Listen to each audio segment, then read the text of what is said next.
And to 50, I have 502? 501. 501. Meeting is called to order at 501. Motion to accept the minutes from the May meeting. I will move to accept the meeting minutes of May.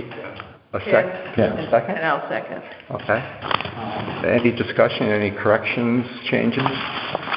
Andrea actually had some changes that Okay. I put in. She wanted to say that they had reached out to some other people liking her about the biking, the trail biking. So I'll add that in. Okay, terrific. And we should mention the other things that they did. Mike, remember this? You know that email? She sent me an email saying that she wanted to add that to the minutes. Yeah, I think I did, but I get so many emails I forget. I can't find it even. The choose your wording. That's fine. That would be good. I'd have to do a search. Any other comments or corrections? So, a motion to accept with the amendments from Andrea? I'll move to accept with the amendments from Andrea. I'll second it. All in favor? Aye. Any abstentions? Any objections? All set. Great. I don't see anybody here, so there's no public comment. We can move right along. Anyone on the phone? Pardon? Anyone on the phone? Hi, is anybody on the phone? Thank you. I appreciate your Oh, question. sorry, I don't mean to overstep, but So, we received a email this past weekend where a gentleman was walking on Champlain South. He said he was on a particular section of a trail that required his concentration because it was a lot of up and down, and somebody's dog ran up and bit him. And he said that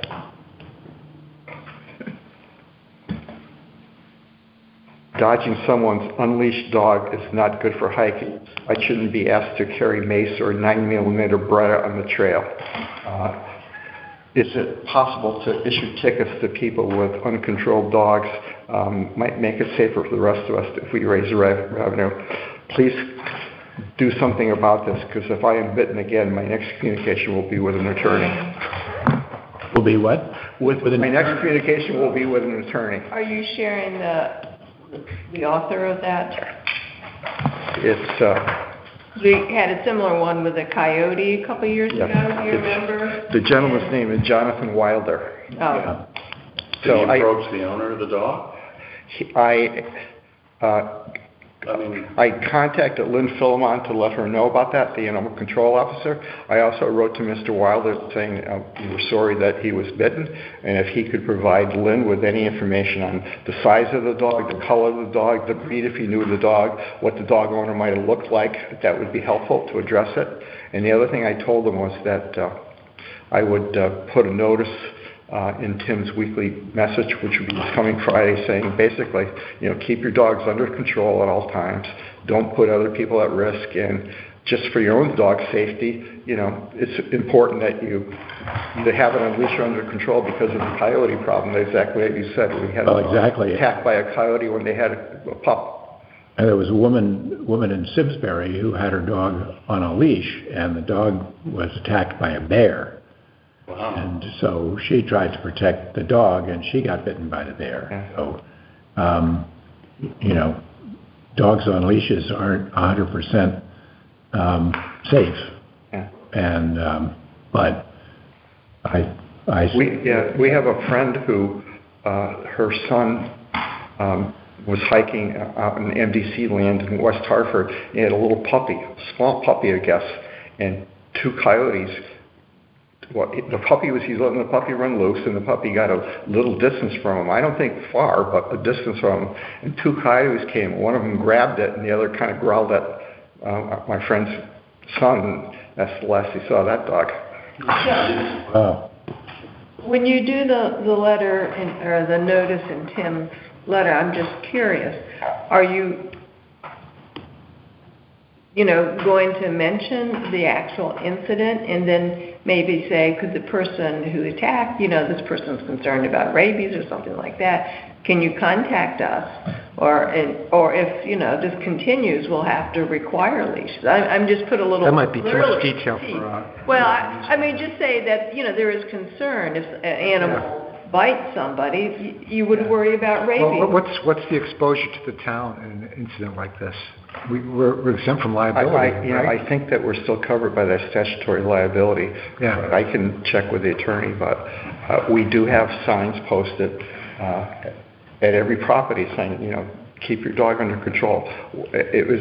So I interpret that to mean that if somebody has a dog that is sort of aggressive, that kind of a dog would be maintained on a leash. That's how I interpret that instruction. So that I would agree with you that Or do that we have would to be be more by definition explicit? Or do we have to for be that more particular explicit? dog, that would be by definition of under control. Yeah. Yeah.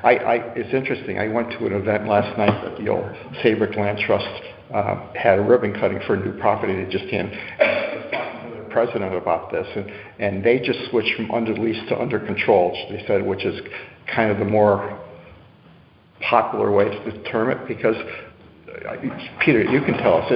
I think it's pretty. A lot of people have dogs, and that's, I think, a big reason why a lot of people walk the trails, to give their dogs some exercise. And I think most dogs are fine. And we've talked about this in the past. When a dog is, if you have a dog on, say that dogs have to be on a leash, and you see a dog that isn't, what do you do? It's the way people are today, and the way people. Well, I was attacked by a dog on McCulloch that was on a leash. It had to be 150 pounds and pin me against my car.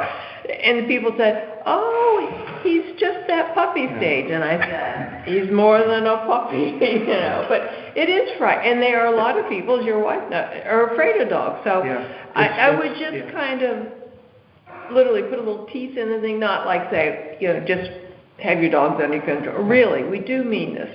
There are people that are afraid of dogs. There are, and just, I mean, you can write it in there. What I was going to start to say is I think that in today's world, for someone not trained in enforcement, whatever, you could get yourself in a situation that might be a little bit contentious if you tell someone, put that dog on a leash or get off the property.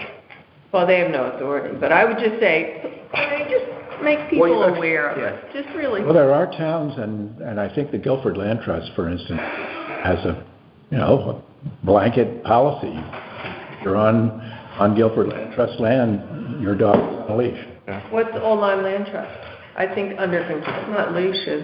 We had a member of this commission, though, that told me, Evan, frankly, that he's going to walk the trails with his dog off a leash, and nobody's going to tell him otherwise. Well, you're not going to change, Isn't that a wonderful community spirit person? Yeah, I mean, you're damned if you do, damned if you don't. It's a tough situation. What's the likelihood of finding out who this dog owner is? I would say, even if you can tell who the dog owner is, I think it's going to be pretty tough after the fact to say, hey, your dog bit somebody. Unless you have a camera and you take a picture of the dog or take a picture of the person. It's probably someone up on Meeting House because they walk Champlain South. Yeah. So, and isn't Wilder up on Champlain? What do we do? I mean, what's Nothing you really can do is just kind of enforce what our rule is, but you get the good and the bad. I mean, when we had the coyote thing, we didn't get notified. The first selectman got the phone call who called us, and then, we posted coyotes in the area. We put it on his newsletter, and we said people walk, if you have a small dog or a dog, be aware there's coyotes there, and they're probably near the nest or they're whatever you call it. And we reminded them, but, with 900 acres of open space, you can't. Yeah. It's like with the bicycle thing. Unless you catch them, it's frustrating. It is difficult to deal with because, as Amanda said, even if you like, see somebody and talk to them. So Peter's out there. Peter's on one open space, and you've got all the other trails, whatever. You just can't be everywhere at once. And people are gonna do what they're gonna do, so. I mean, I personally leave Willa off the leash, but whenever I see somebody coming, I call her, she comes to me, and I put the leash back on her, and I wait Yeah. till that person walks by. Yeah, but we walk by with big dogs running. I mean, it's a catch-all, don't you think, Evan? Yeah. I can't Oh, believe it. Willa's we taught her to come, Yeah. and she's a bit missing anyway, I so. mean, if we're protected from liability, then we don't have much to worry about. I think if you just mention it and ask people to be careful or cautious or, under your control, because then you've done your due diligence. Right. And if it ever came to a lawsuit, because anyone can file a lawsuit, is you can say, we have a history of telling people, we followed other examples of the land trust and things. Well, And- Amanda has reminded me that we do have an attorney that consults with us, and we have monies budgeted. Maybe I'll give Rich Cody a call and just confirm exactly that that we're covered by statutory liability. And see And if he has any- any suggestions or something, yeah. Not that we shouldn't follow up if it keeps to be a problem. We could have stronger language maybe on the signs. Well, I just think, as Tim's newsletter is so nice, it points it out and says, please, keep your dog under your control. We've had this incident, and we don't want to repeat. We want people to walk our trails and feel safe. So, I mean... and people remind people to be respectful of other hikers and walkers. May not appreciate being dogs. Or have fear of dogs. It's just... So the next item on the agenda is pass this around. Given Peter's attendance here, we have posted a job for another land steward because Jim Mildrum is going to probably be less and less active. Because Wayne. I guess there's just one? There's two. But two people, but... Two people, yeah. But one copy. One copy of each, just to pass around. Oh. Yeah, I just got those today from Katie. Both people submitted those via the website, and for whatever reason, I can't download a resume, so it's supposed to print it in our mailbox. And even though it's posted on the town website, you have to be a pretty good detective to find it. So both those responses, I contacted the Connecticut Land Conservation Council and say, you have the job, you post ours on there. And both responses came from their act. So we got two responses, one from a young gal who sounds like she's relatively new out of college. She worked as a ranger for the state of Rhode Island, seems to be very interested in the environment and nature. And the other from someone who perhaps is recently retired or about to cut back on his work. He likes to hike, likes to be outdoors from Old Lyme. Says he has experience with power tools. Do you have insurance? Well, that's something we'll have to talk about. When we talk to them about that, we'll see what type of... Greg, where do they both live? Pardon? One was in Uncasville, was that what I saw? One is from Uncasville. The young woman lives in Rhode Island, but she says she's moving to Basra. Oh, I know Basra. Yeah, And right. frankly, I'm not sure where that is. Right, Norwich. Yeah. Norwich area. Route 2, heading to Colchester, just above Norwich. Still And the other one's from... Lyme? Well, not from Old Lyme. He's working in East Lyme. I really, Mr. Walsh, is that close? Does it say where he's from, Evan? I'm sorry? Does Mr. Walsh have his address on there? It's Uncasville. Yeah.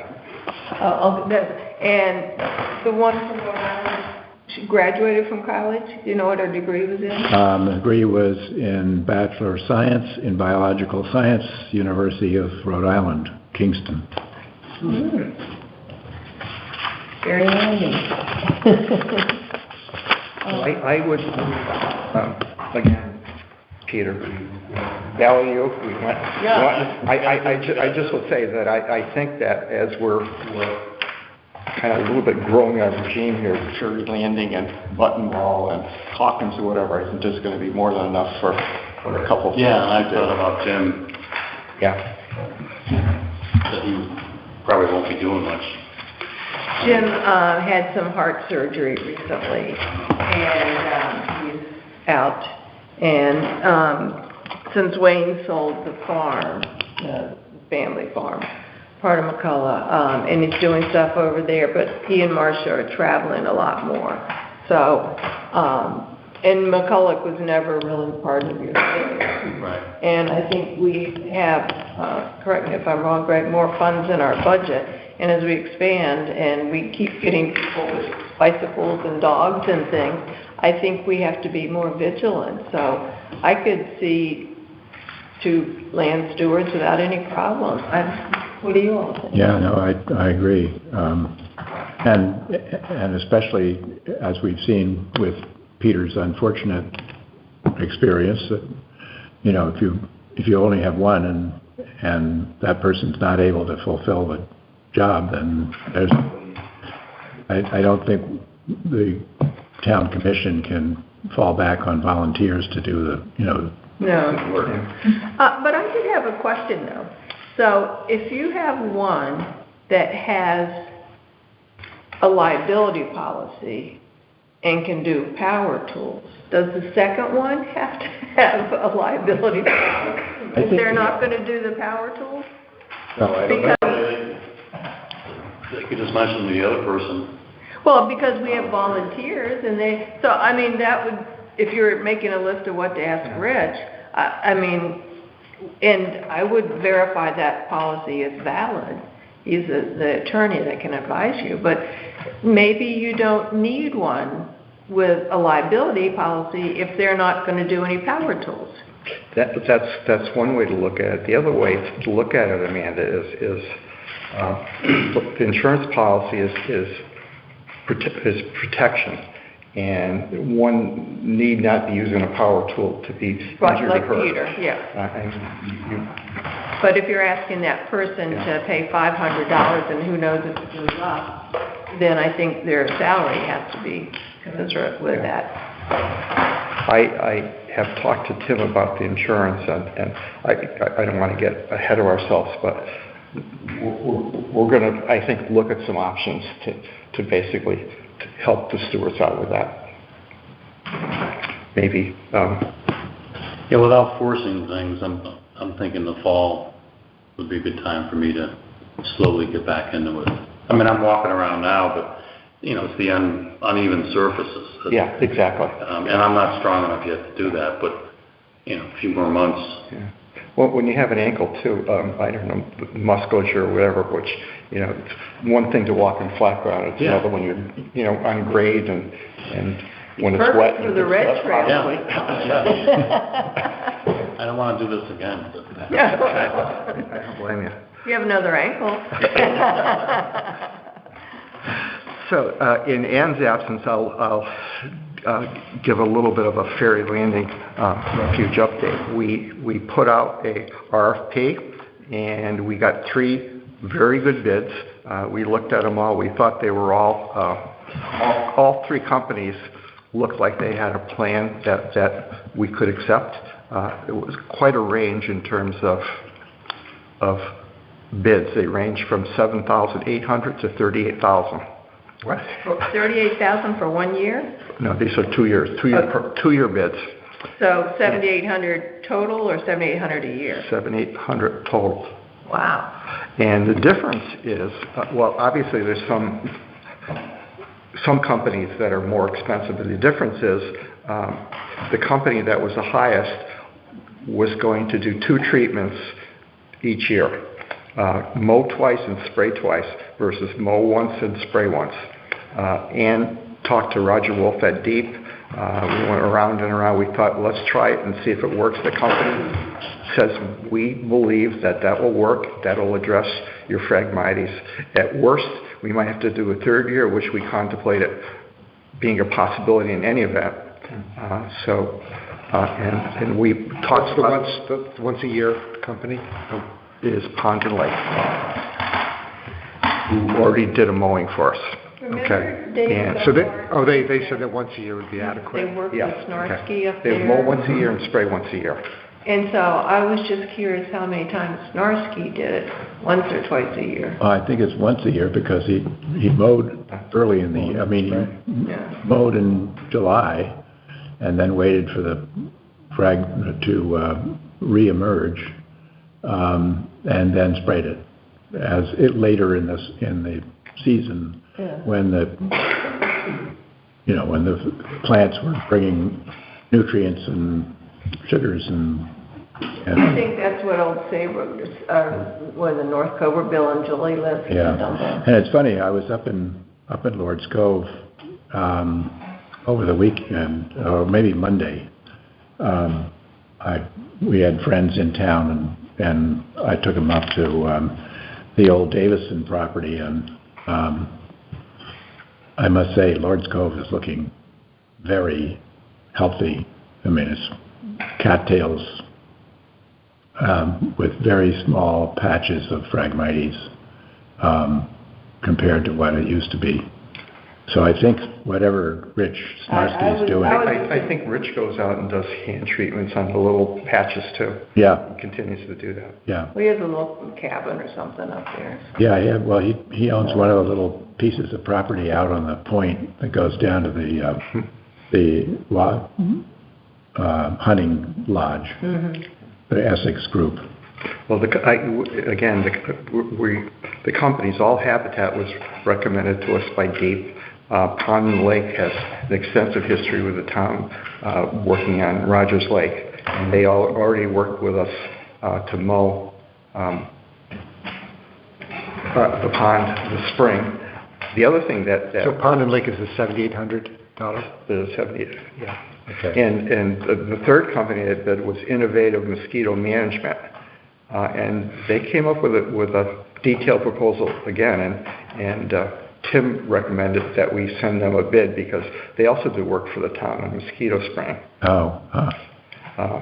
So another one of the issues that again, What was their price, the Innovative? 12.7. Oh. Wow, that 32 is 38. 38. Yeah. The other issue too, I'm giving you all this basically secondhand in Ann's absence, but she was talking to all three companies and also DEEP, is that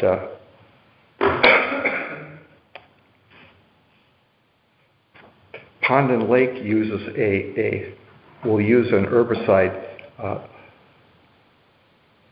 Mazamox,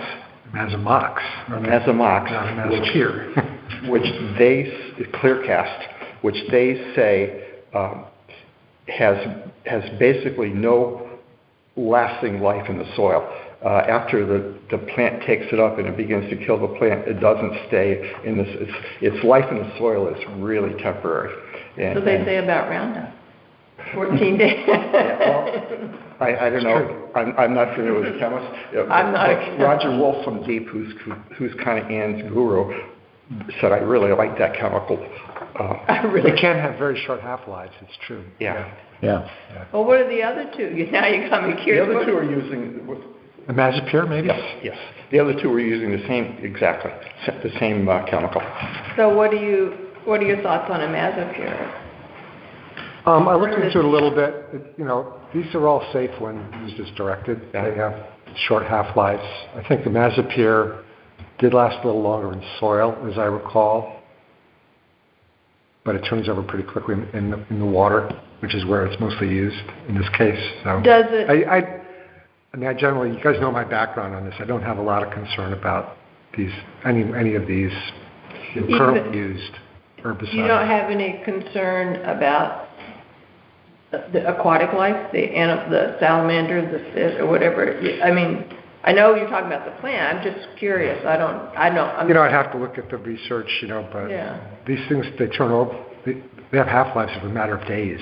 So within a week, they're very low levels. And typically, these are very specific towards plant biochemical pathways, which are not in animals, so there's very little cross-reactivity.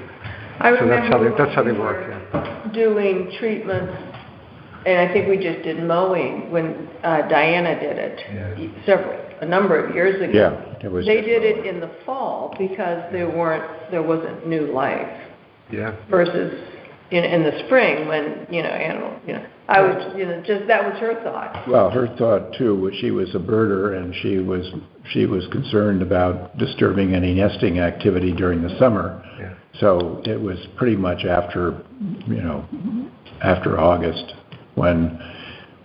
but the only problem with mowing late is that all the nutrients from a year's growth has been stored in the roots, and so you really haven't solved anything, because the next spring all that stored energy is going to come right back, and And we were just mowing.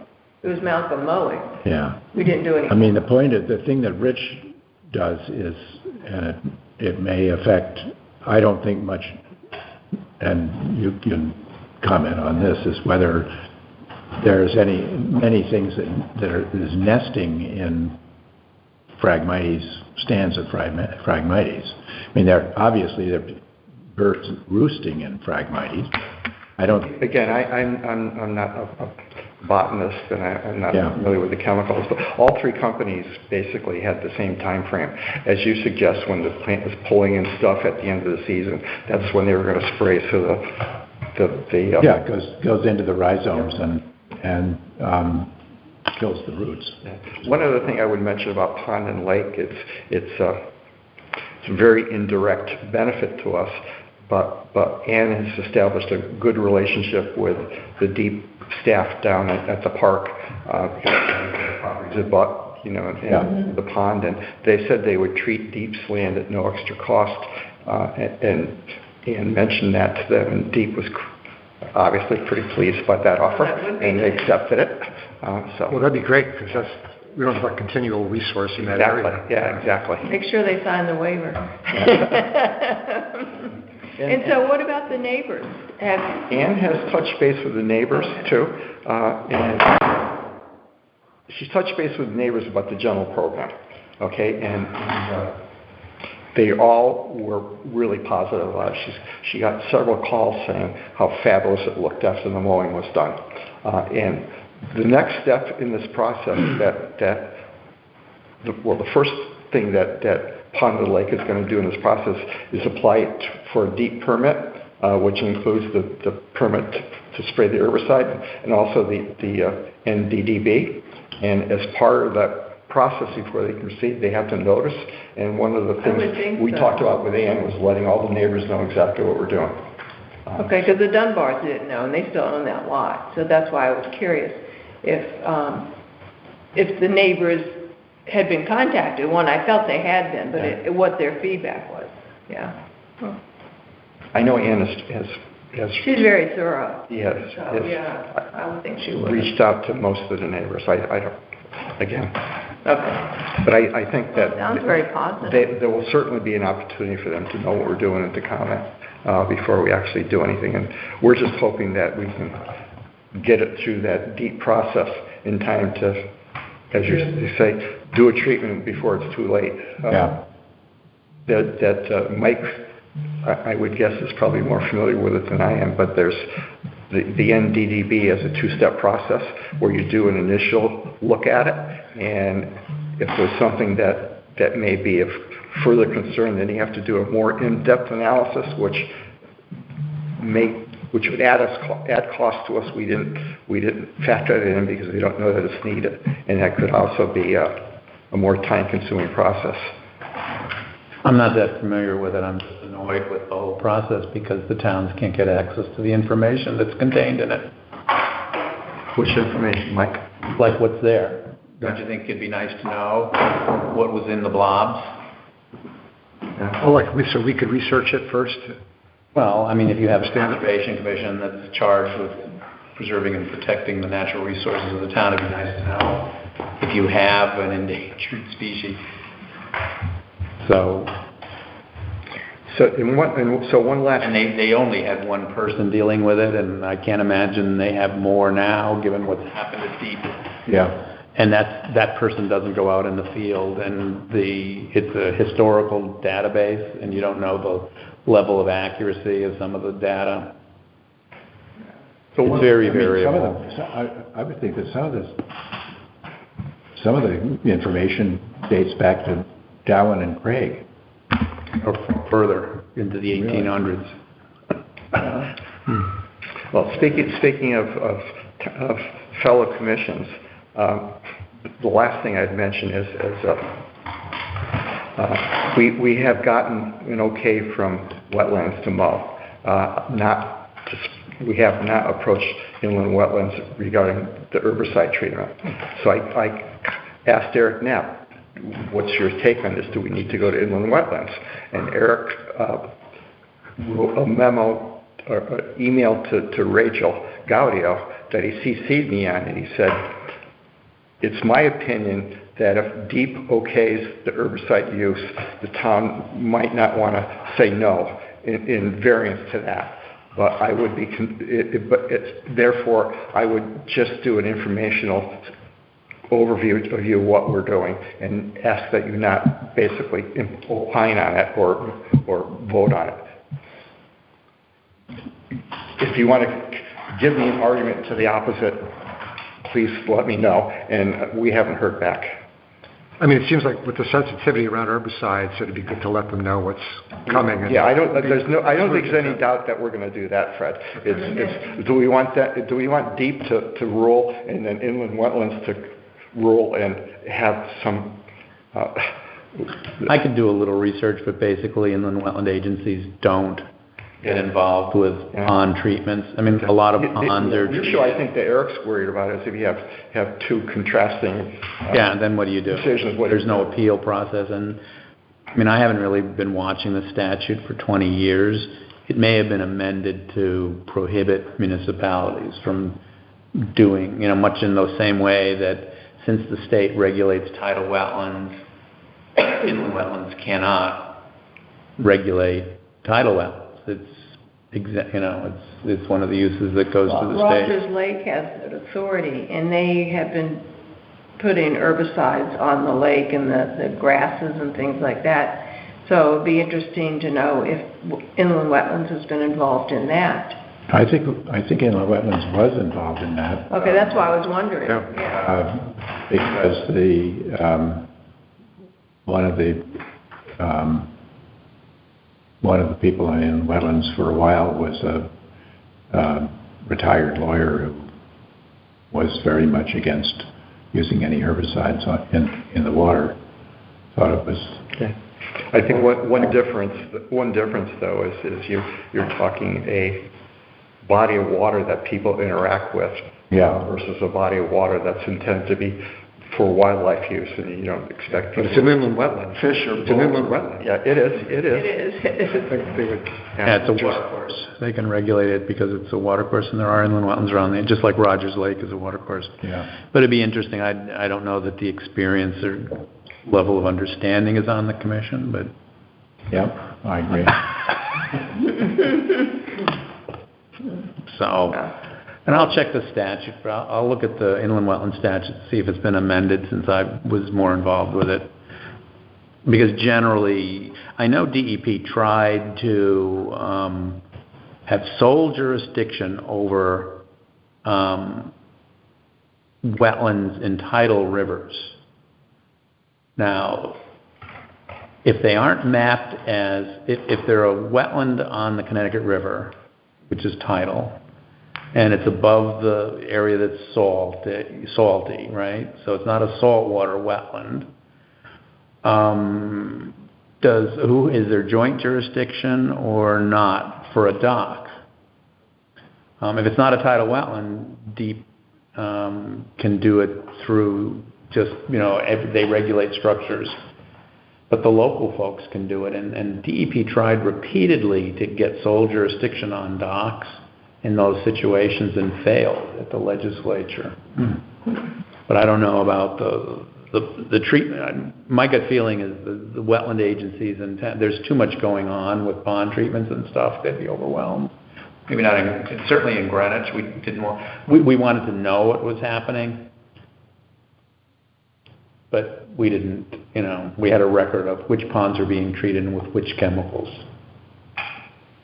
I've just grown a little shy and realized what can pop up unexpectedly, so it's good to let them know at least. I think that's the best bet. Just see how, Feel them out. Yeah. Just say we're proposing to do this.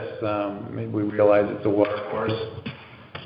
Just as we did with Eric. He seems to be pretty knowledgeable.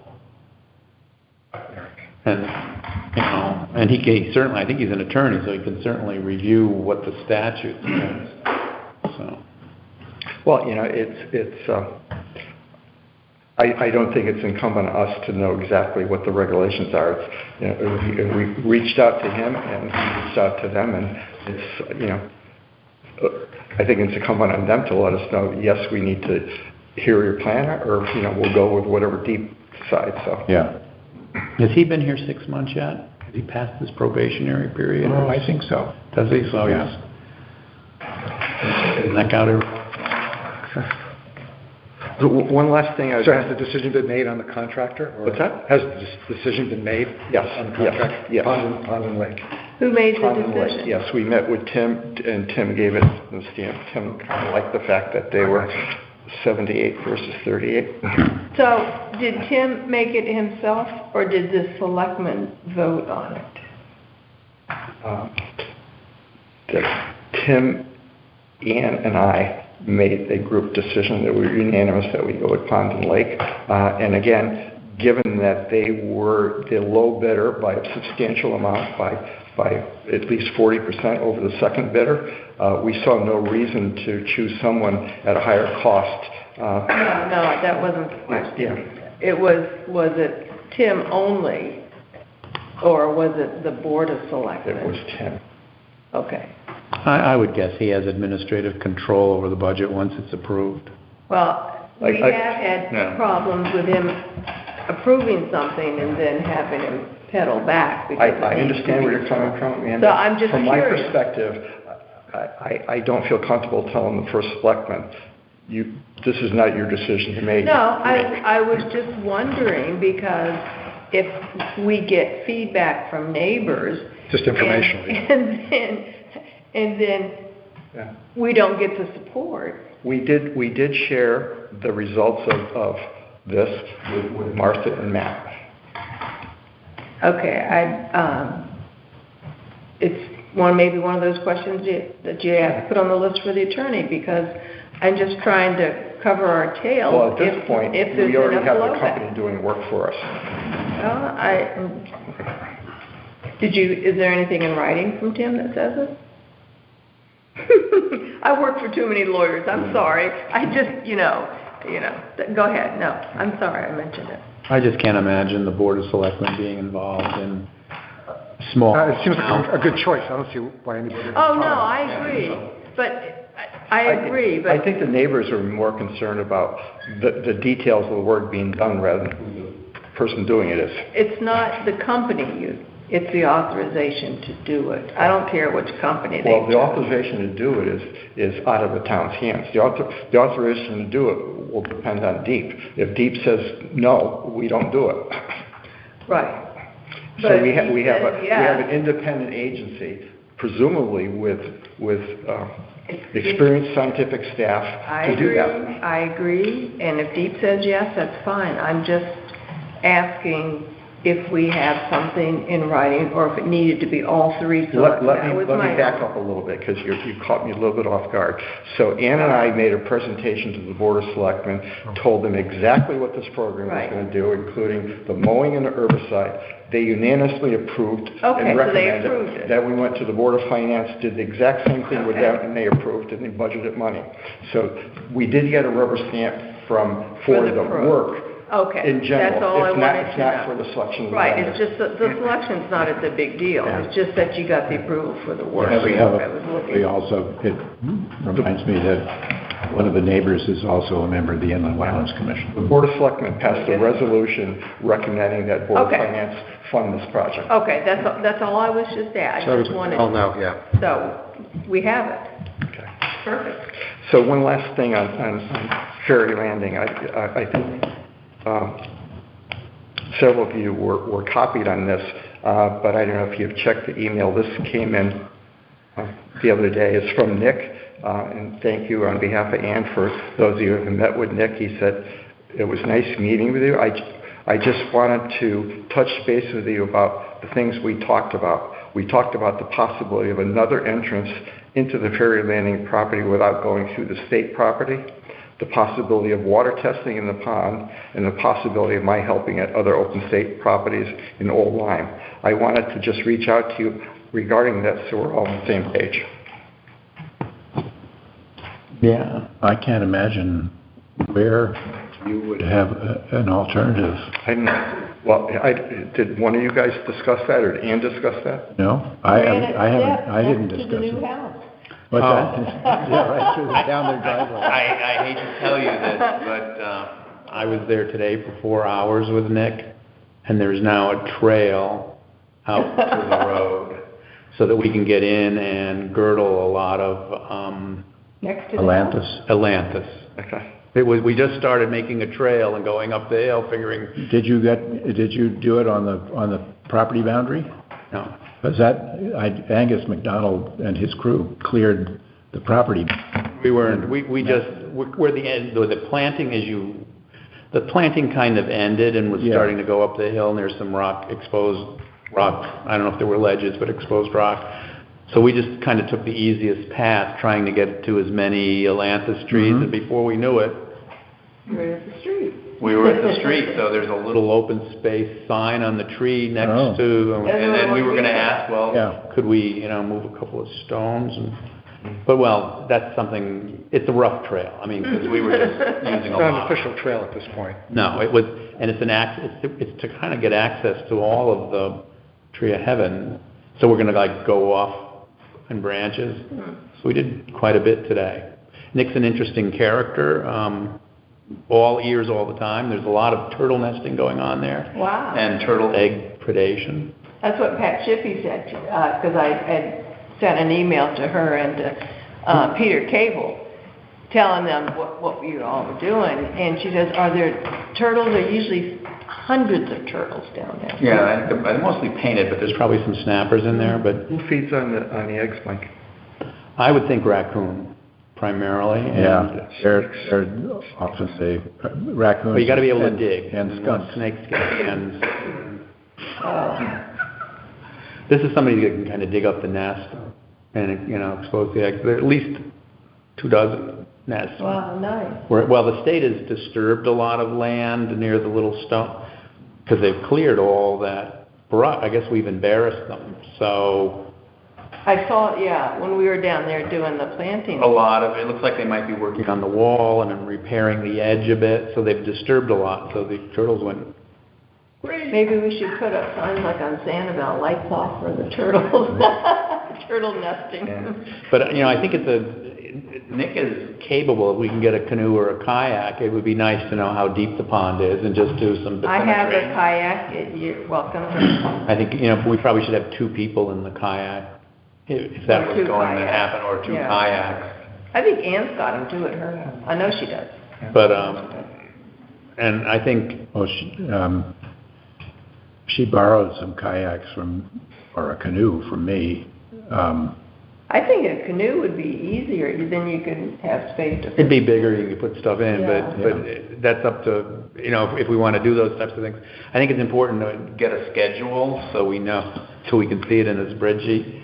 'Cause he's not really scheduled for next week yet. I'm not sure when Ann's getting back, but he appears to be working Monday and Wednesdays.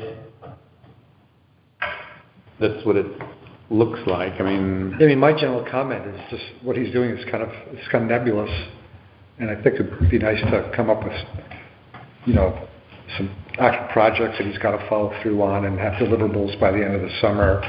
And I think, Nick summarized some things. So first of all, working on other open space ideas, that came from me. I've run that by Ann earlier. I said we don't want to do that if it's outside the scope of the project, but I have a feeling maybe he might have run out of things to do, or would have extra time, so that's something to consider. Well, I took him over to the Parmesan Oak. Well, and you brought that up too, yeah. And we talked about the benefits of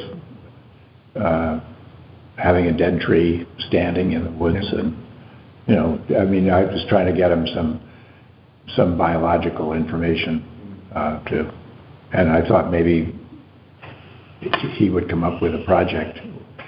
I don't know, but we have to guide him on that. To me, it's fine. Part of this is a learning aspect for him. That's fine, but I think he needs to be guided as to some things to actually produce by them, have done by them. So one thing. Ann has him writing a weekly report, and it's somehow related to he did his W-9, so and I think he's going to get paid bi-weekly. So Ann is expecting a report. I thought it would be interesting each day.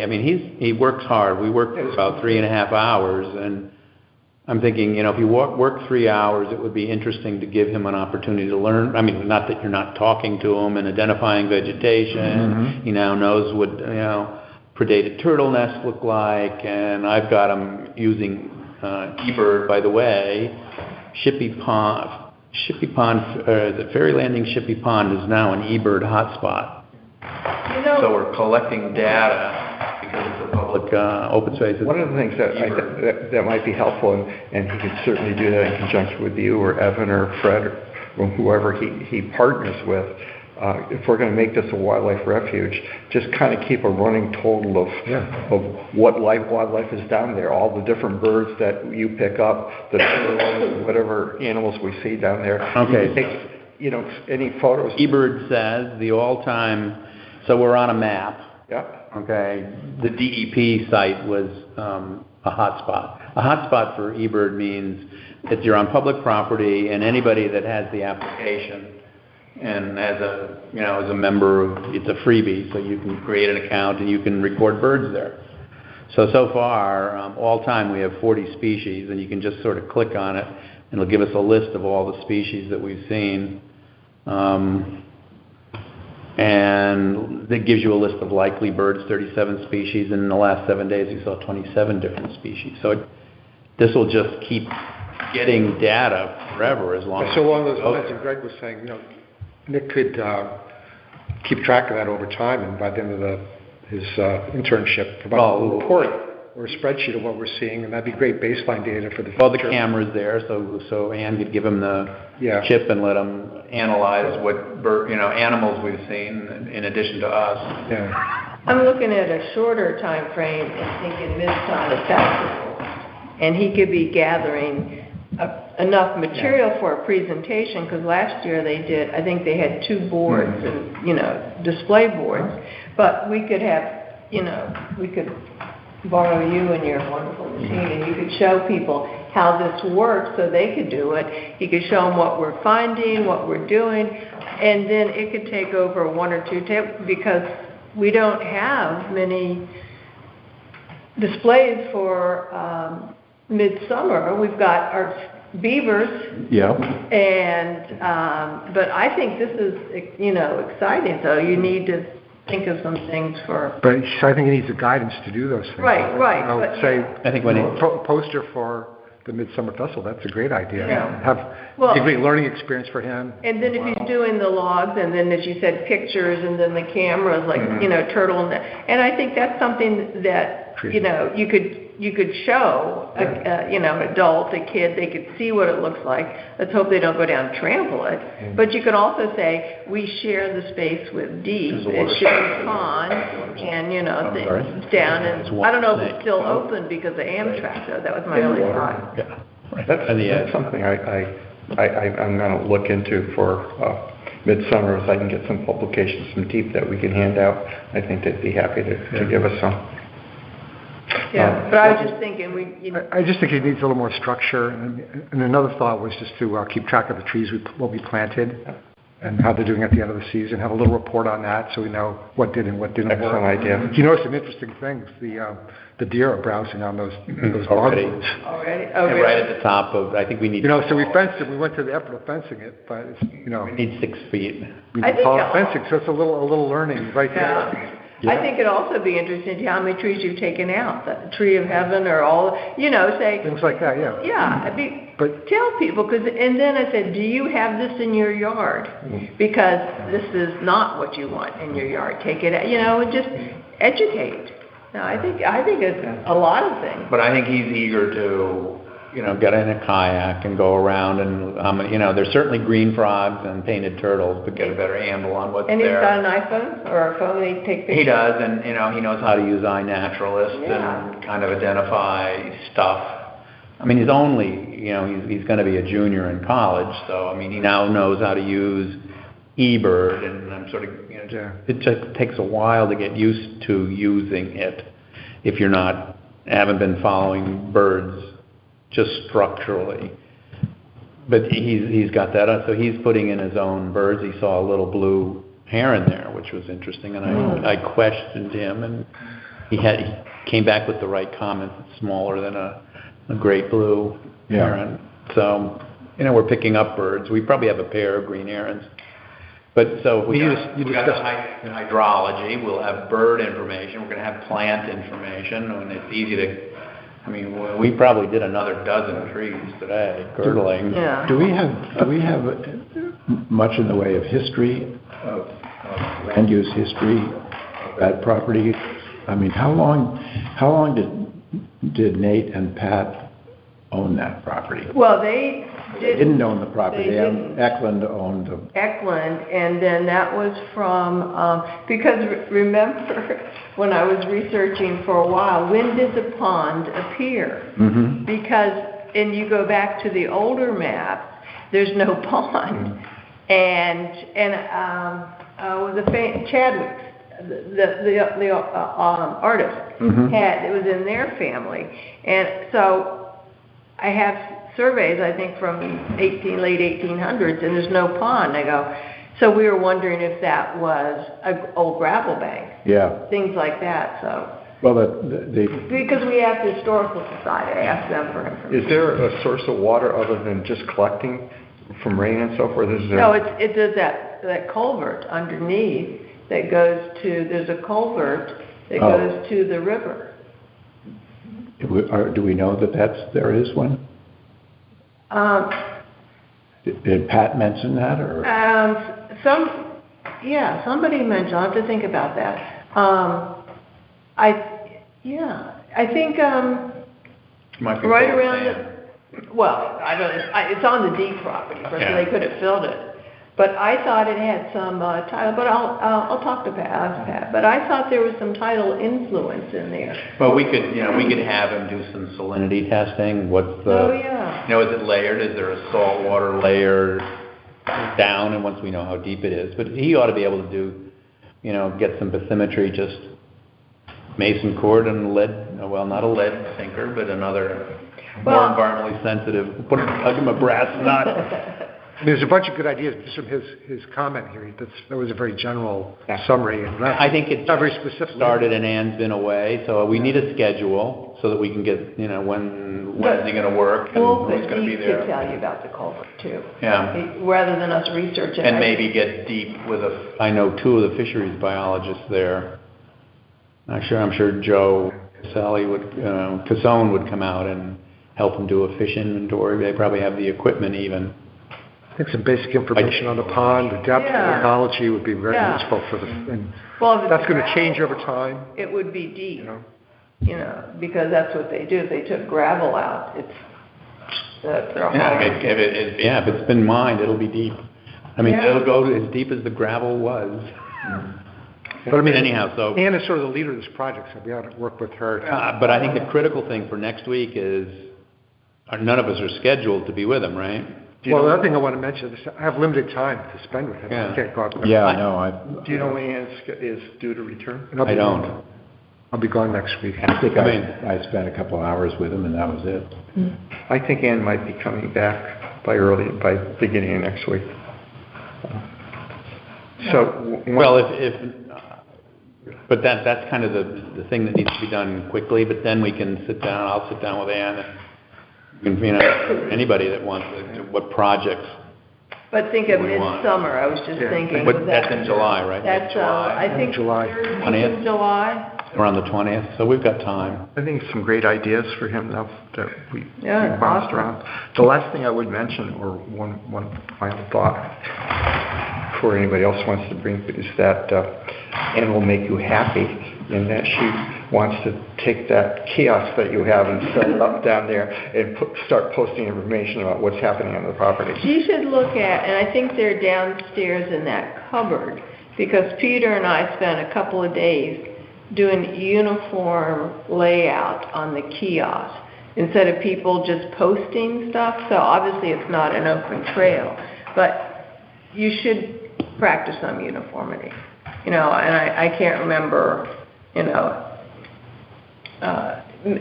you may have to get some new signs. This is a wildlife refuge, so no trails. But no, dogs under, Yep. But just kind of protect that so that they all look the same. And I have a roll of deer fence, so if they're eating... 8 feet tall? Oh, we might be able to add it to the, I was thinking add it. It's that mesh, the pliable stuff. Just tie a big knot at the top. Yeah, but I've seen where people have used that the plastic deer fencing, and I've seen where deer have learned to take their front hoofs and just go and right down, or it's cut. Deer's hoofs are very sharp. I have a lot of bamboo stakes, and then I use Velcro in my gardening, so you could even Velcro that and put it up, extend it a little maybe. I don't know, just a thought. I haven't found the oaks yet, it's just those dogwoods that they like. Oh, dogwoods is. Well, they found the oaks at Champlain North, though. They were chewing them last winter. Oh, yeah? When you were there, did you notice some nibble, Evan? Yeah, there was some nibbling going on, and we talked. Nick and I talked about maybe getting some fencing around some of the larger. Well, you can have some of that deer fence.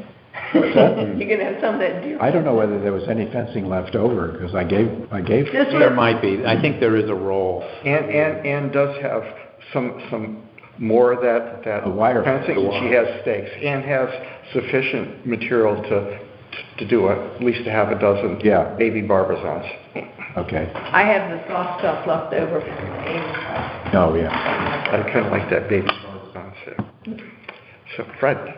Okay, I can be very brief, and then I think Mike can maybe add to it, because he was at the meeting for harbor management yesterday. So yesterday, Mike and I cut the path, finally, so that's done.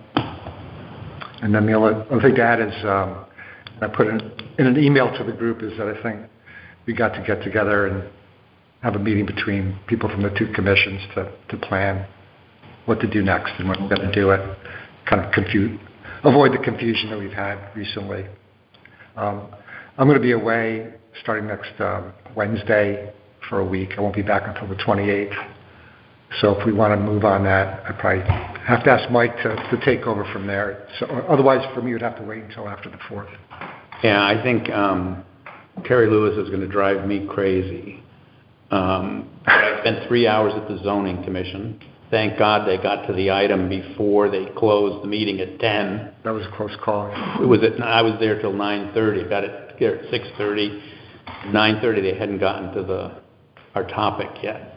Now the last Mike Barnes got up and said, "Oh, can we, talk about this? Can we take this one item out of order?" Because they did take another item out of order. There were about 12 people about Vinnie Lane. I'm sorry for that, but Mike told me he was going to try to get that moved high in the agenda. It didn't happen. So Did he recuse himself? he was an alternate and not voting at all. He and Sloan are both alternates, I believe. They're both obviously been involved with the button ball.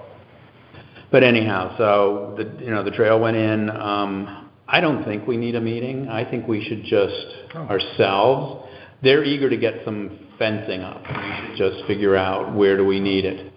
I've talked to Amanda a little bit, and maybe we can, really define her property a little bit better there, especially at the entry, so that we can put up signs and things, and it's something we can work with Amanda. But I think that's one area where, I know Amanda might disagree, but I think knowing where your property boundary is and having it signed will help you a lot. It is. I think, as you and I talked, putting a fence farther down, like on open space. And it's not going to be on the property boundary, it'll be set off. Right, but on open space, we've always left a buffer to work with the private, and Mike and I talked about it briefly. I will mention, though, that somebody came and mowed the entire right side of the roadway. That was me. Well... We did, and Well... Mike asked me. It was Mike's idea. It was his idea. Oh, no, that was there. I thought it was a good idea. Well, no, because one, that's adjacent to major wetlands, and people park there now. And two, I think you need to realize that this is a shared driveway. Okay, I'm sorry, I thought we were doing you a favor. No. Well, last year... Half of it was mowed. we thought you used to mow it, right? Last year, I mowed it, and I was on Facebook, I was in the paper, and I was given a lot of grief for it. So all I'm saying is, if you mow that, people park there, and then they're by the wetlands, and then they think that goes all the way up. So I like the idea of a fenced farther down and leaving it unmowed, because then people will maybe stop coming in my driveway and turn around where the parking areas are. So I don't want to do it until I have something in writing that it's agreeable with everybody. And we could go out and put a stake. It would be 2 posts, and then you mentioned just putting the rails down. And it would give the impression that it's private property and that all the activity is basically taken over by the water side. And that's what we've done before on other open space properties, which would be, I think... But I think it's something that I would just do it. They're hot to trot to get some fencing up, and apparently the town has a post hole digger that we can get Public Works. That's what they've said, and we can... I think... Well, can I just comment on the mowing? So I'm sorry if I mowed too much. I just so Greg and Evan know. It was 2 passes with the mower. It's about right, but it is 40 a inches. shared driveway. We won't do it in the future. No, that's fine. But I just want, if you contemplate something, that you should remember, it's a 40-foot right-of-way that I have too. Yeah. So I think if we work together, it's better than driving down and seeing it all mowed. So that's why I just say, I take your point. I think we can work, but I can't tell you how many turkeys are down there, turtles, deer, everything. And if you are I just saw some turkeys down there for the first time. I've seen a lot of turkeys down there, but I'm just saying... Driving pickup trucks. But if you put a fence line across that boundary line. But the other thing is, because there was mention of me bringing in heavy trucks on that little wood road, I took a picture on my phone yesterday. There was a big truck down there, like a dump truck thing, sitting in the roadway, on that wood road. Yeah, I think also what we need to do is decide where the turnaround and the dock, I'm going to assume the dock is going to go where they... I think you shouldn't do anything until you get the dock, have but then people are going to be wandering all over, and they'll be driving down the wood road. I'm thinking, and we talked need about a fence right at the beginning. We can put wherever the turning circle ends, so that they can't drive down farther towards Amanda. Well, we had talked about putting, like we do on our open space, 2 trunks and an arm across it, a cedar post. Yeah. And then you... So that you can take it in, and then put it in you and lock take it out. And then you, because you... Let's backtrack. So, if you don't think we need to get together with Harbor Management, I'm all for making this as simple as I was possible. told to get going on the fencing.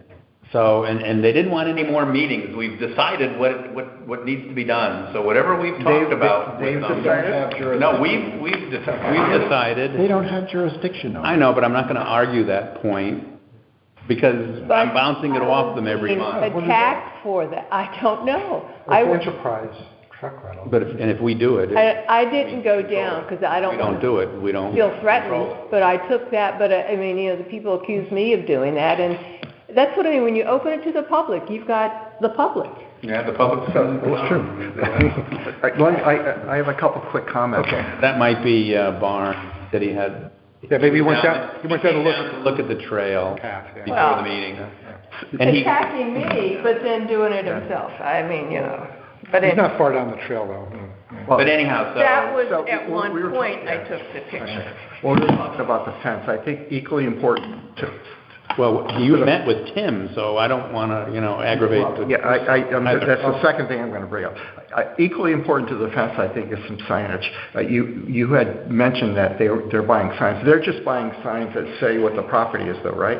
I'm talking Yeah, about. I think they're gonna have like our sign at every entrance, Yeah. they're gonna have one similarly sized, which I think is gonna go down closer to where actually the property boundary starts.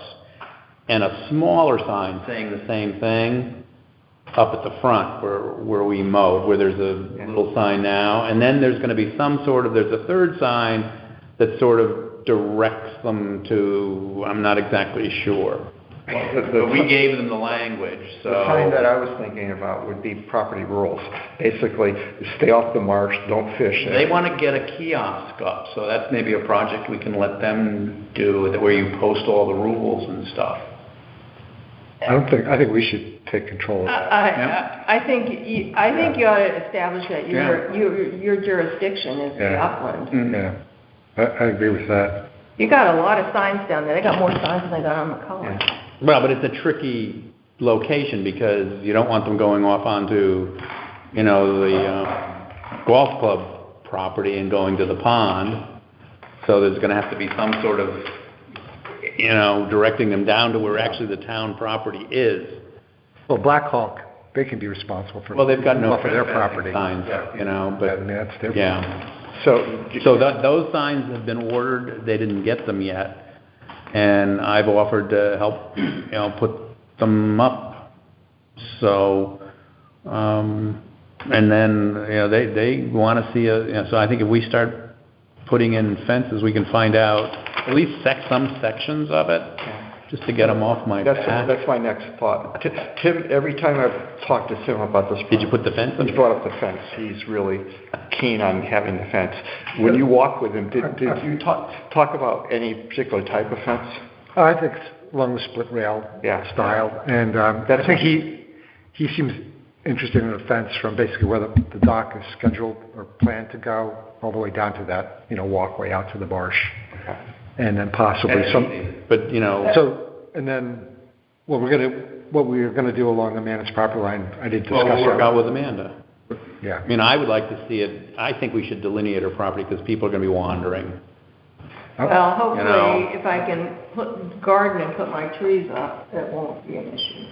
But that they're not going to be, they're not going to be there for a while, right? I mean. Well, it depends on what. Yeah.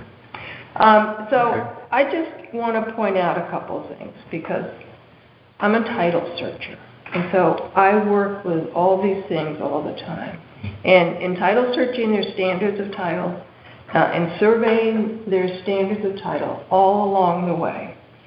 That commission, our commission, harbor management, and wetlands paid for a land survey, certified, stamped, everything. So you know where everything is. It delineates the right-of-way, it does all that. Now, this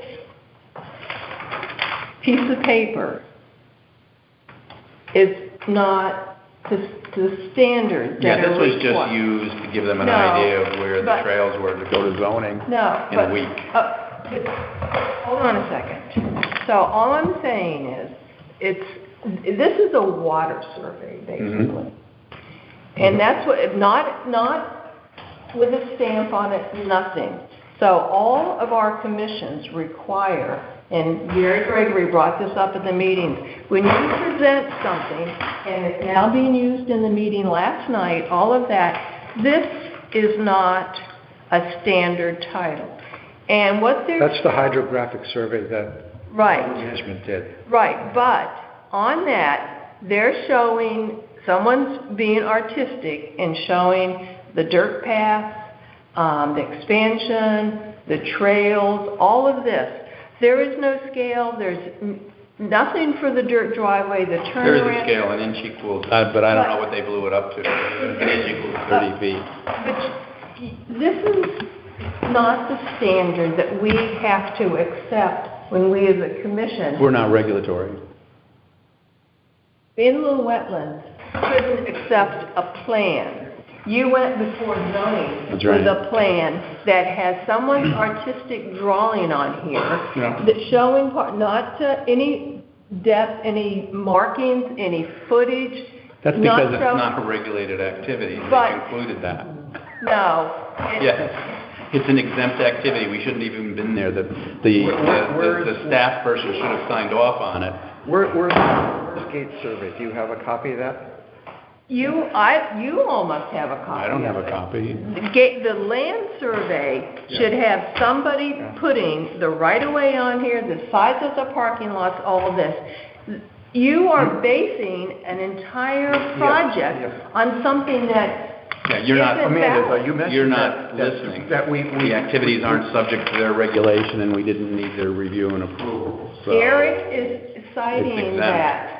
Eric is citing that in a zoning meeting to put things into place. Well, And so all I'm saying is that's not the basis for wetlands, planning, zoning, those Let things. me ask you a quick question, though.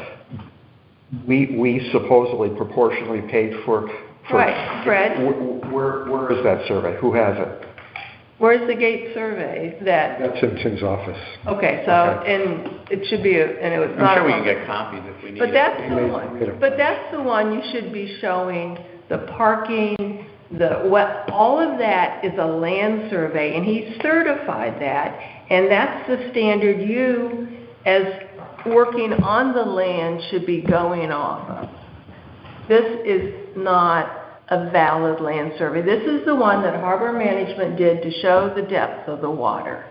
And all of a sudden, this plan has taken over, and I think you should take the gate survey, and if you None of the things want- that are on there are on the gate survey, so we're not gonna pay him to go out and do where, place the parking, and then we'd have to stake where the trail was and have him, spend thousands of dollars to map where we're doing things. I mean, these are activities that are exempt from zoning, and they're exempt from No. wetland. Can I ask a question? So for like an open space, Anything. open space property, when you put a trail in, do you have that No. officially surveyed and mapped? But I have a site plan for the tree in the gap Yeah. parking lot. We had to have Snarsky come down and document the wetlands, and we had to have Tom Metcalf come in and show parking and how wide it is, how long it is, the backup radius, and you've got parking lots on there. And you know who's gonna have to do that?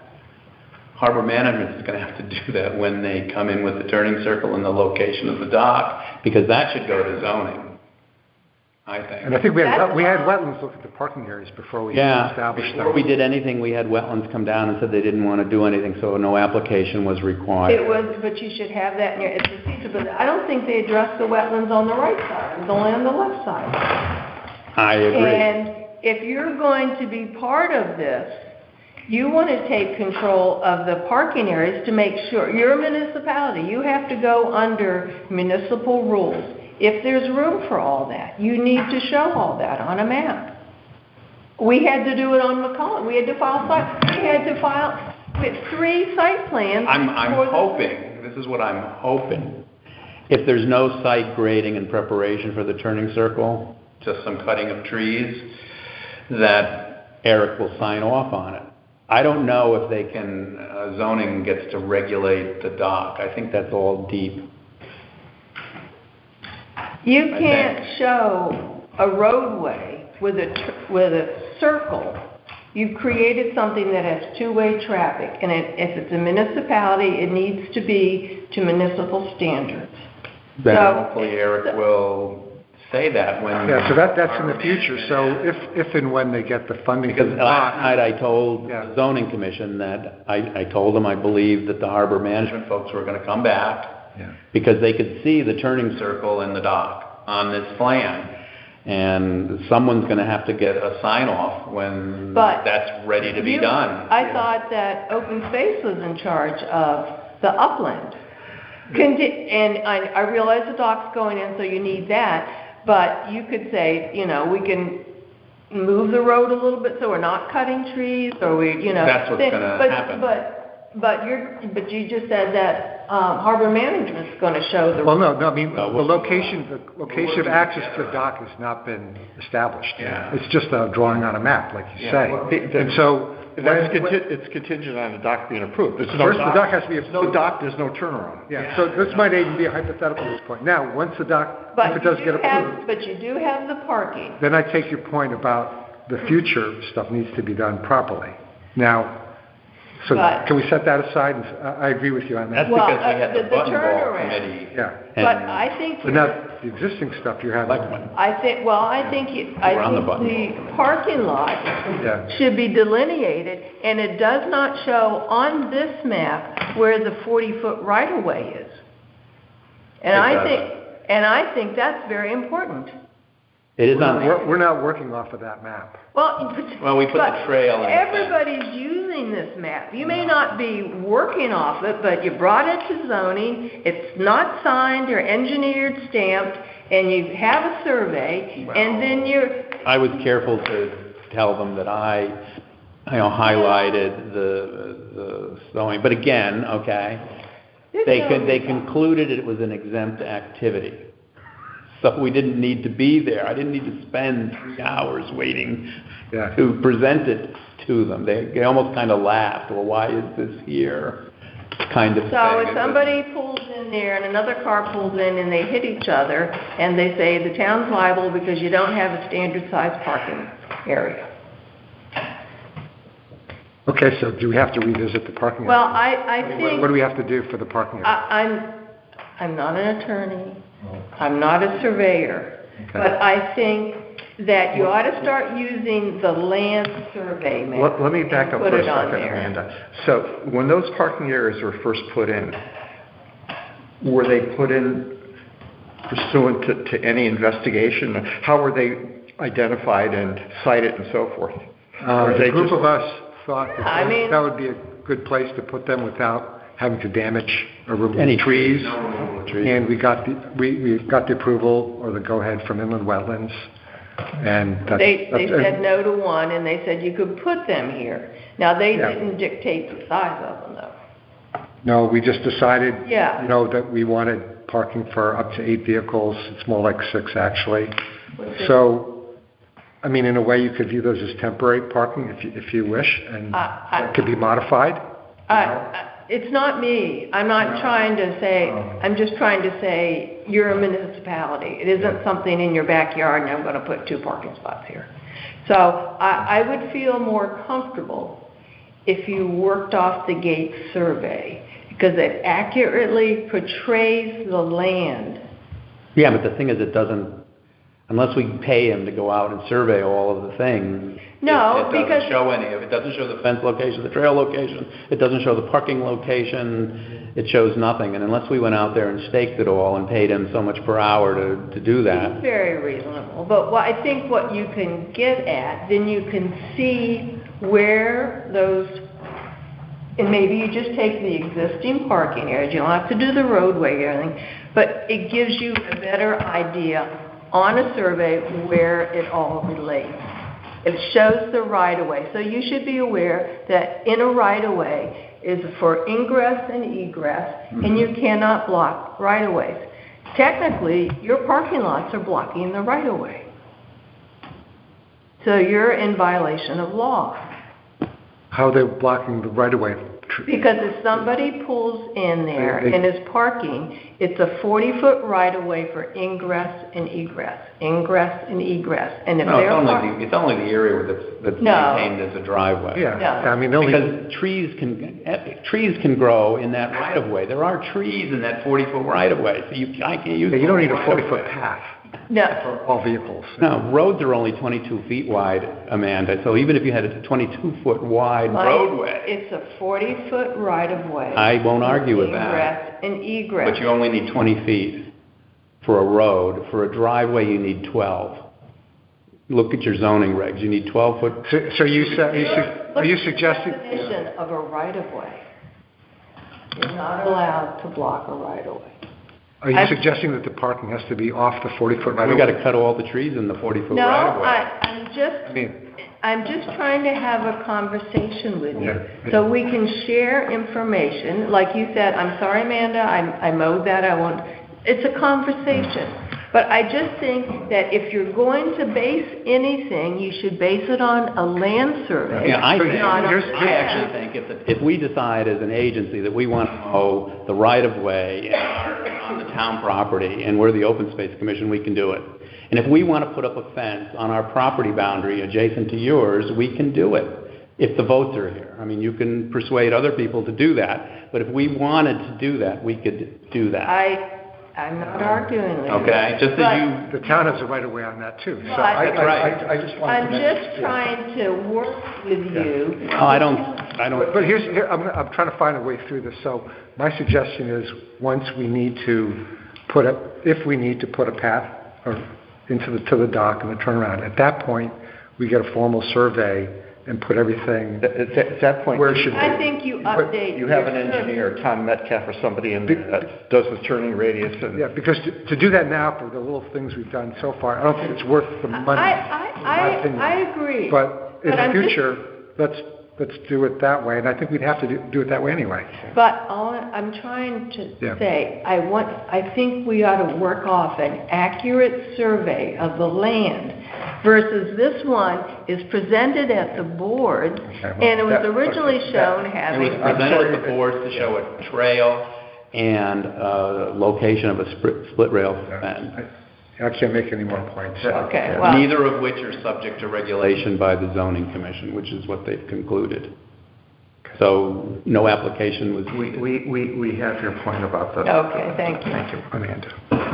But just to wrap up this, in terms of going back to, so I'm not going to pursue getting together with Terry and... They want to see us start putting post holes in, so we've got to find a post. So if you have a sense that they're fine with that, then we can just... We can put in move ahead. Tim's fence. Yeah, and then and we'll inform them when we're at it. Yeah, Okay, that's fine with me. because they were wondering when we were going to put the fence up. Yeah. I said, well, when I know exactly where the dock's going to be. But I think we can put up the the first selectman's fence. I think that's Blocking important. that point of land. And I think we should control driving access down that I mean, the only thing, road. not to play devil's advocate, but this is going to take a while. Yeah. I'm going to get emails of why isn't this happening? I'm going to get it every month when I go to their meeting. I want to be really careful how I say this, but I think we all need to be cognizant of the fact that any delays, even if they are pursuant to what we've been told by Tim or the CEO or whatever, may be interpreted as us stalling and leading to calls that basically our jurisdiction needs to be reconsidered. So I think there's two aspects here. There's the regulatory aspect and there's the political aspect, and I think they're both really real issues. So with the fence, what do you think realistic timing is on putting the fence up? Well, I think we just decide where we want to put it based on discussions with Amanda, and where the selectman wants it, and that's what I would put up initially, and then we can... The money's available to do it when we want. The other issue is cost. Small amounts of fencing. Who's going to buy the fence? Tim suggested to me that harbor management may have some money budgeted next year to buy the fence, that he could take some of that money, I but thought we have money, don't we have money for the fence? I think you ought to buy the fence. Yeah, we need to buy it. Yeah. we have money too. We can talk. I don't want to ask them for anything. You know, you could put the post up and then just do like that line on a ship like that and put it across. You don't have to put the rails. And then the animals can go through. You could put posts up with no rails and put a sign that says, you know, protect the marsh, stay off. Sorry, It's you're a going to sign, be traveling but as of the Wednesday? animals can travel. Wednesday through Wednesday, yep. So, And then there's the 4th of July, you know, we'll do Yeah, I think if you Fred want, and I, we could try to meet with Tim. We have company tomorrow and Friday, but we could try to meet with Tim, say Monday, or if you're interested in joining, or I can meet with Mike and we could talk, say we want to go on the fence, we have the money, we'll buy it. busy all day Monday, Tuesday I could do. I will pay for the fence, the post, when we determine where we should say leaving town of, you know, and stop the mowing. I'm talking about the fence. I know, but, we're talking about the selectmen fence Right. that we need to put in fairly quickly. So do you want to meet with, set I up? might be we're going to be at Cape Cod starting Next week? Thursday, starting this Thursday. How about Tuesday? I have to be back for the election on Tuesday, so I'll be back, but I'm not going to be available because I'm helping out. How about Wednesday? Referendum. Wednesday would be better. Okay. Let me see if I can have Katie put us on a schedule to meet with Tim about the fence. But I'm gone Wednesday. I understand, but you're cool with Mike and I talking to him? You're cool with Mike and I talking about the fence? Well, the only thing, How about it? if he knows where we need to put it, like closer to the wetland that, you know, where they've filled, that where the trail leads and the road kind of ends. Yeah, that section. And we just need to know, do they have a mechanical post hole rigging? Public Works just drill the holes for us. Do I use the unofficial map? I think you ought to ask him for a copy for the public. It's uncertified. Zoning has a copy now, so whatever that's worth. Anyway, you know where it goes. Would you like copies of the map? I can get them printed. It'll be like $10, so everybody would have it, of the Dick Gates Yes. survey. Okay. Is that agreeable with you? And I'll pass It's it out? from where the dock is planned to go. Yeah, there. Out to here. Yeah. This section right here. But then I think we should look at what Amanda wants as well and do that at the same time. I mean, if we're going to have post holes dug, I'll have it done. And we'll- As long as you input in writing that I have permission. well, No, I want something in writing. Faith can do it. Just say, you know, we have permission to put up. have you submitted your application to zoning? I mean, is that going to be taken care of? Let's, We need to talk about that one. Yeah. That's- I think we got to move along. Yeah, because we're not gonna get Yeah. 6:30, So, I wanted to bring up Calkins Road, and speaking of surveys and Dick Gates and so forth, I talked to a few of you folks about that, but I have to kind of apologize and ask you, after the fact, for permission to spend $2,200 to have Dick Gates do a A2 survey of the Calkins Road property. which is, he's With the a very property- good. I think we has have surveys of all the properties Yeah. we have. Well, it's been Well, for this 60,000 particular calls, property, so we yeah, didn't. I think I may have shared it with you, but we did get a letter from Deep saying we have until July 26th to take action on that illegal walkway and actual dock Yeah. that's on that property. And I think we probably have a pretty good idea where the property lines are, but we really don't know where the property line goes when Calkins Road ends, from Calkins Road down to the water, and that a butter the on abutter property too, so. Is he going to give us some stakes on the ground so we He's know going, where Yeah. yes, he's the going. boundary is on the Yep, ground? absolutely. You know, all those pink ones on, Ball Road? Those are his. And Snarsky's wetlands marked? He's given me an estimate, but that's... So I'll move that we approve the expenditure for the... I'll second that. Any discussion? Is Deep just going to let us, Public Works, just pull the stuff off? Let's vote on this, please. Okay, all in favor? Aye. Aye. Opposed? Abstentions? Good, it passes. it's our responsibility, I think, to pull that up. To pull the dock up, and there's a dock on the water, too. There's a dock or? Yeah, there's a little structure. DEEP is seeking your cooperation in bringing the site into compliance by removing, by either hand or floating work vessel, unauthorized walkway in the dock within 60 calendar days from this meeting.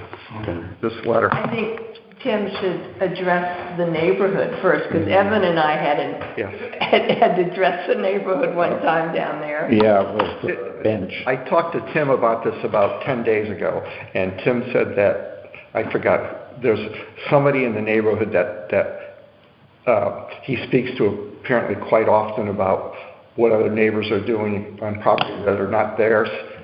She kind of informs him about what's going on. He was going to touch base with her about this and getting together maybe a neighborhood meeting and telling him what's going on and why we're going to do what we're going to do. Yeah. And my interest is primarily getting that stuff off our property. And Tim wants to talk to them about possibly using one of the other, I can't think, the opposite roadway to Calkins, the far one that goes right down to the water. Well, possibly Catherine. Noyes Road or Catherine? Catherine knows it well. possibly letting people launch from there, but I said, Tim, that's not our. Yeah. I offered that since it's being used and mowed, and there's been trailers there, that if people wanted to drop, if there's a kayak launch in the neighborhood, they could park along the roadway on our property. You're gonna love, you better find out, you better need a soil scientist report down On the there. roadway, adjacent, so. We can talk about that. Well, let's get the stuff off first, but it's First thing is to get gonna the stuff off. do it. Yeah. Well, I had someone that said they would bid to do it. And we couldn't like get a public works truck down there and No, it's gonna be more than a truck. Have you seen the actual pictures, Mike? The dock I've been down there. Dock actually goes out into the back river, and there's metal posts driven down, and it's out into Maybe I the didn't water. see that. So, I mean, you're gonna have to get in the water to remove that if you don't have a vessel to do it. No, you got it, well, anyway, that's another day. That's gonna be an expense. Yeah. And then we should put up some sort of sign saying that the wildlife area do not. How about a fence? Well, we might use some post and rail fence to block the access. Okay. We have half an hour, we gotta, So, Champlain North, we have our sign here. We have our anthill sign that you were going to, I've got to get some stakes. I've been sidelined for a week, Yeah. not being able to. I pushed it a little bit, helping Nick today. I have the same problem that Pete has. Walking on uneven terrain is not good for my right knee right at the moment. no. Flat roads are good. Uneven, not good. So, but I'll get the posts. Nick will probably help me. that would be great. Evan, did you get a chance to look into how we might put together a colonial fence? Well, I think the easiest one and the one that would be, I'm not sure that we can do the colonial fence that looks, like this, and then with the rails. There's the simplest split rail or Virginia rail fence is the zigzag, and you put a rock here and a rock here and a rail, and then you put another rock over here and you zigzag it, and if you had 3 rails per length, which would probably be 10 or 15 feet, however long the rails are, 10 or 12 feet, and you just stack them this way, like that. How big are the rocks on the little? No, you just have a little. Well, no, because I have a lot of rocks in my yard, so I'll look Yeah. and get a rock pile. If you need something somewhat flat, but a little bit raised. But you want the bottom rail raised off the ground a little bit, so Like a paper stone size? yeah, Okay, well, it might be easier to get paper stone. even something this big would work. But it needs to have flat top.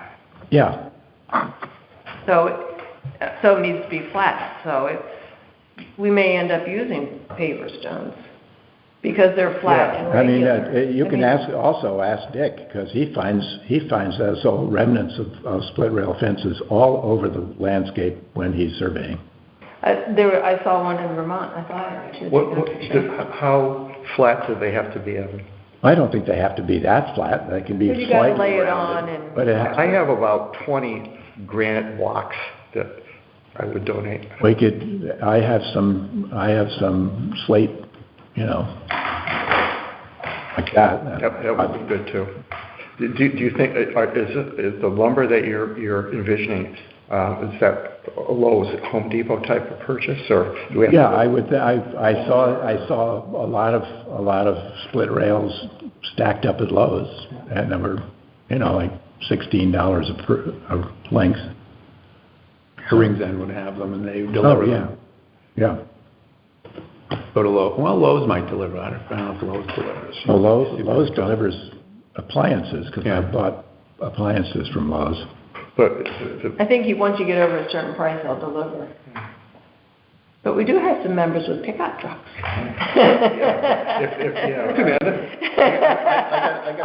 Oh, that's right, you do. I was thinking of these two. I have two. I have a 6-foot bed, maybe a couple more feet with the tailgate down. Well, the only You're thing- talking 10, 15 feet, Yeah, that's it. One thought is you can buy the rails, because I have in different lengths, so you ought to figure out what, so you don't have to cut.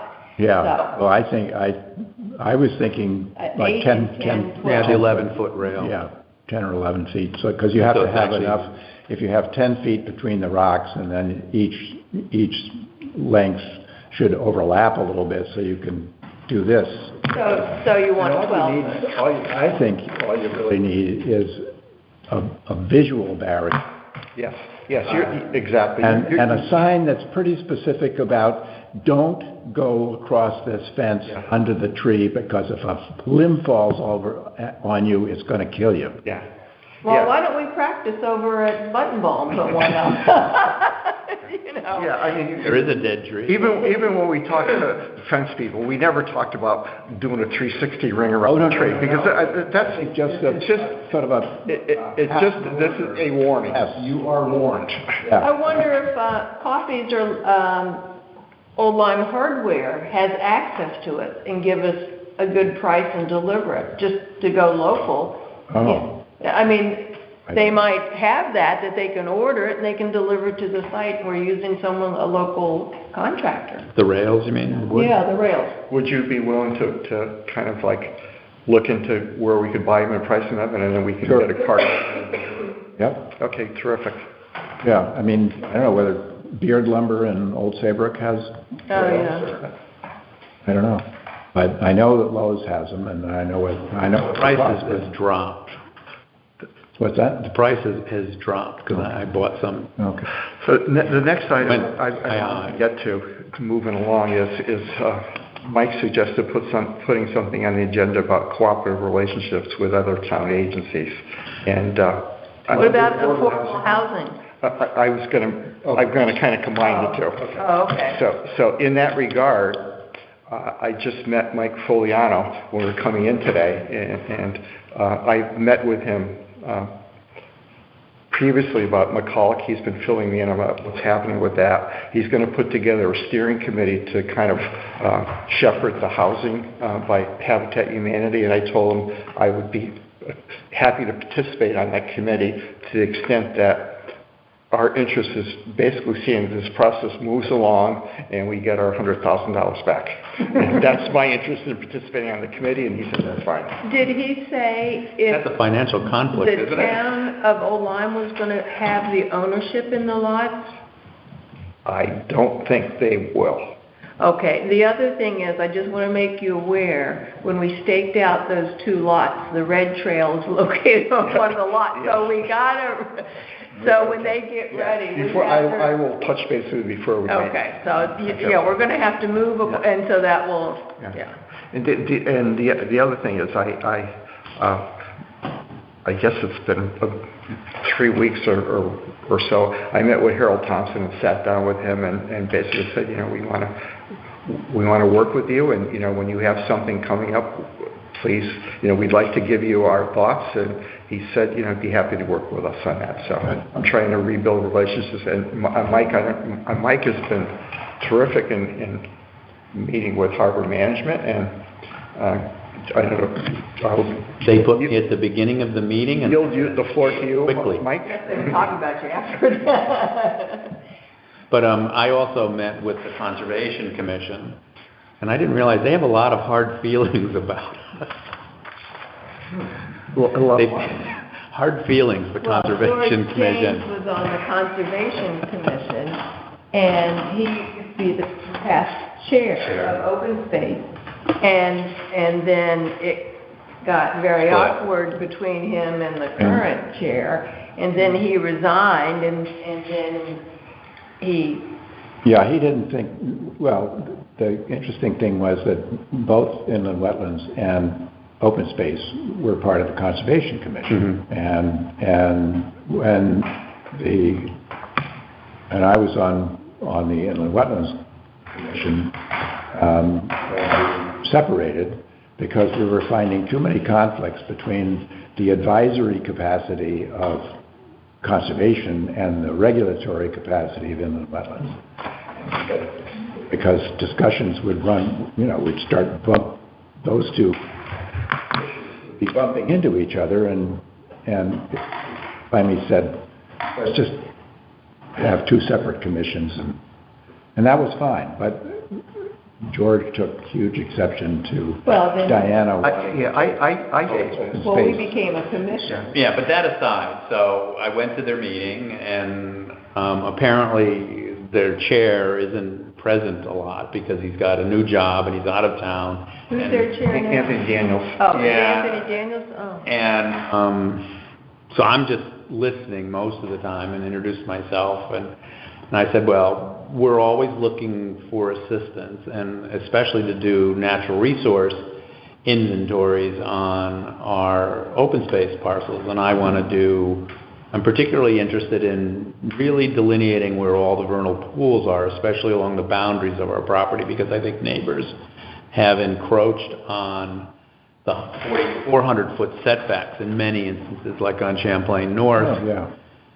And we need to have some sort of relationship. If we know where vernal pools are, at least on the town sites, then we can alert the Inland Wetland Agency if activity is going on and say, hey, you really need to focus on your 400-foot setback on this site because it's adjacent to us.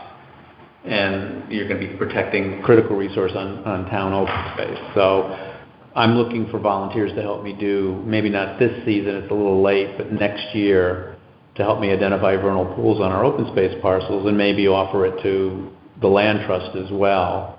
It's not hard to do. It's easy to train people, especially when there's egg masses in the vernal pools. At this stage now, we'd be looking for tadpoles and evidence that the egg masses have hatched. And they were very interested in it. It seemed like they were searching for things to do. And I don't know that they haven't read the statute about it. They have tons of things to do. Mm-hmm. And one woman really just wanted to do education. It was obvious, an older woman. Yeah.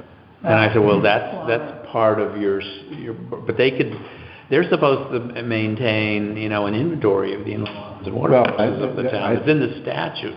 And having done natural resource inventories for the Nature Conservancy, that would be the sort of model that I would... That's where they could really help us. I mean, they could help, they could help us set up video cams on, and do mammal surveys, and they could do all sorts of stuff, but if they get more organized. Gary is still there, but I think he's somewhat frustrated because he's like an idea person and proposes things, and there's not a lot of... Well, but he wants... Gary seems like he's stepping back. I think he might have moved to being an alternate, actually.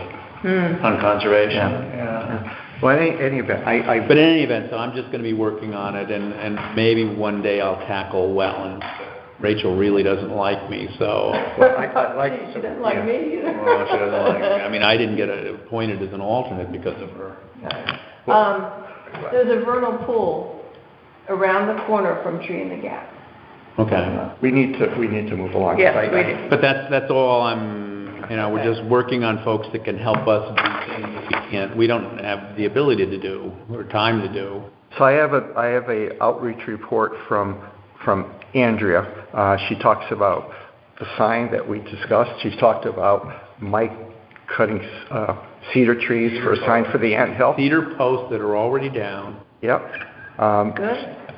She said that I had asked her if she would still be our sign person, and we need to come up with a sign for the Noyes family open space. I just sent a request to Lisa Nicolai to do a combined Ames-Noyes map outlining the Noyes property on the Ames map and showing the trails passing through the two different properties. Who's that? Does the Noyes family have any kind of a survey of that property? I don't know that we have a survey of it.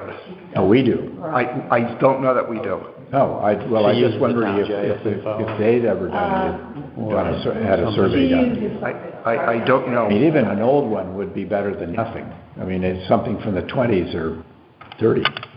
And she mentioned We need to look into that little gap that Melinda's talking about. Yeah, there's like 0.7 acres, 0.17 acres that it was, I think, 24.83 that the town bought from the Noyes family, and it's listed on the GIS as 25 even now. So, and we're not sure where the discrepancy comes from. It's so minor, and it's a Hendrick survey of Ames, and it's noise. But we need to move on. Yeah. So, Hiker's Happy Hour. Unfortunately, I had medical procedure the next day, so I couldn't come. My wife was going to bring 4 of her friends from Jazzercise, Old Saybrook, and they all canceled because of the smoke. It was really at the height of that smoke, and they all said, we don't want to hike. But she said that Fred hiked, representing open space. She said, Fred Fenton. Oh, Fenton, yes. Yep. Well, there were good about for Fred. 15 people hiking, he said. There were about 8 people at the inn that didn't hike, attended the happy hour. That's all right. And she said the food was ample, but not quite as nice as the first one. Yeah. We never did get a bill for the first one, so I'm assuming the inn is picking that up. And the last thing she Oh, you mentioned, shouldn't assume that. You should send a check. I asked him twice for a bill, and I asked Andrew to express to him that if he's going to bill us, to bill us. So I know, but Chris specifically said that, and she's the owner. Okay. I just don't want to leave a gap with us. I mean, just, I will contact it's them your again. decision, but Okay. it No. was discussed. I know it was discussed, but on the other hand, I'm not going to Okay. keep, Your decision. So, and Alex Roth is back in town and is going to be editing footage for the ferry, from the Ferry Road wildlife cams, and she's got another student who's a junior. If Alex moves on, she's interested in taking that role and basically taking the raw footage and editing it into something useful we can put on the YouTube channel. Can we put that on for Midsummer? If you can find a video player, that's a good idea. I have a DVR? Is that But you need a monitor too. well, above my pay grade, I don't Okay. think it is, but yeah, I think it'd be nice to. Okay, so I would like to, at this point, ask if we can go to executive session. I so move. Do we have a second? Second. Okay. It's 6:48. 6:48. And I will let you know when we leave